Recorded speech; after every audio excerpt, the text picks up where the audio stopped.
So then Watts tries to take this thing nationwide. It doesn't pan out so well. And then, so how did you end up in WWF? Well, I was working for Bill there, and out of the blue, we show up and do TV in Louisiana, and I'm with Joel Watts. And we're sitting at the Holodome there in, oh, God, I can't remember the name of the town, but we're in Louisiana. I know exactly where you're talking about, and I can't remember it either. And we go into the restaurant there in the hotel to get lunch, and Joel and I are the only two people in there, and we're about ready to finish up our lunch, and in walks Jim Ross, Jim Crockett, Tim Willett, who was one of his syndicated guys, and his lawyer. And they come in, they walk into this restaurant. Now, we're the only two people in there. Right. Literally.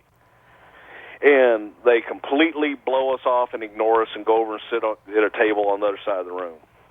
Joel is boiling because rumors had been running rampant that Watts was selling the territory. Right.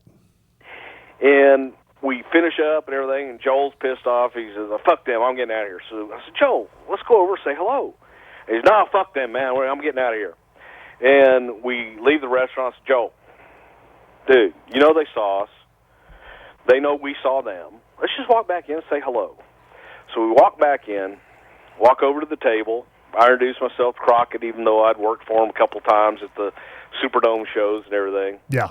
And sits back in his chair and says, Joel, I just bought your daddy's company today.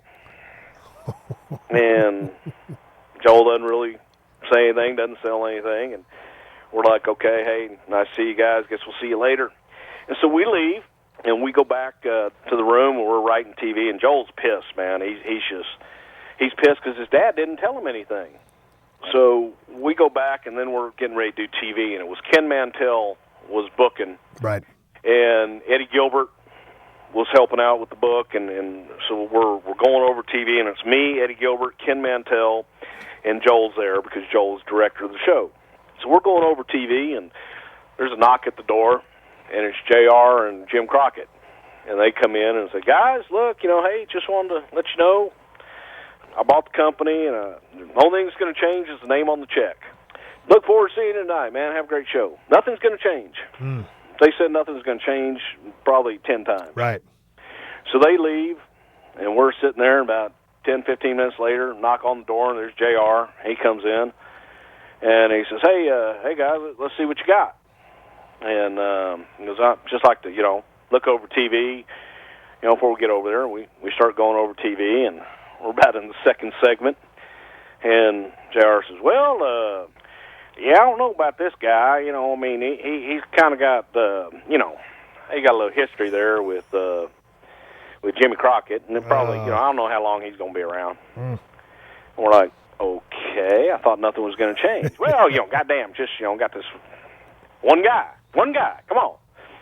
So we keep going, get down now, about segment 4.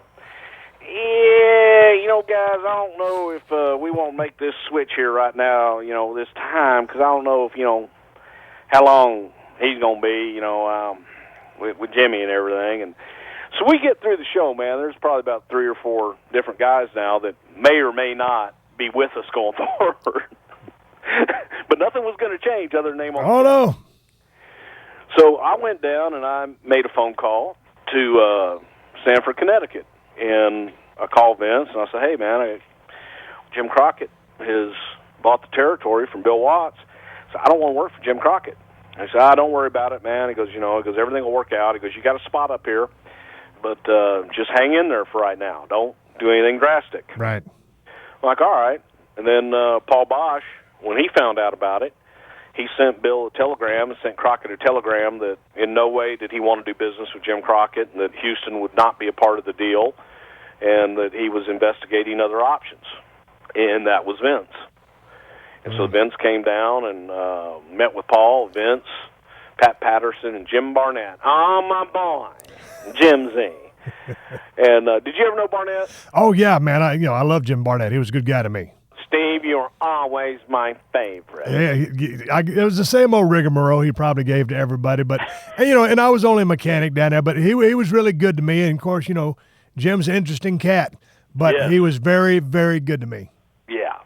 So they came down and they met, and Vince called me the night before. He says, "All right, Bruce," he goes, "you know I'm coming down to meet." I said, "Oh yeah," he goes, "I'm looking forward to seeing you." He goes, "When we meet, it is the first time that we ever are going to talk to each other. Do you understand what I'm saying?" I said, Right. "Oh yes, sir." He goes, "So when we meet, we've never talked before, we've never met before, nothing." He goes, "You just, and then I'll talk to you tomorrow night after the meeting when I get back."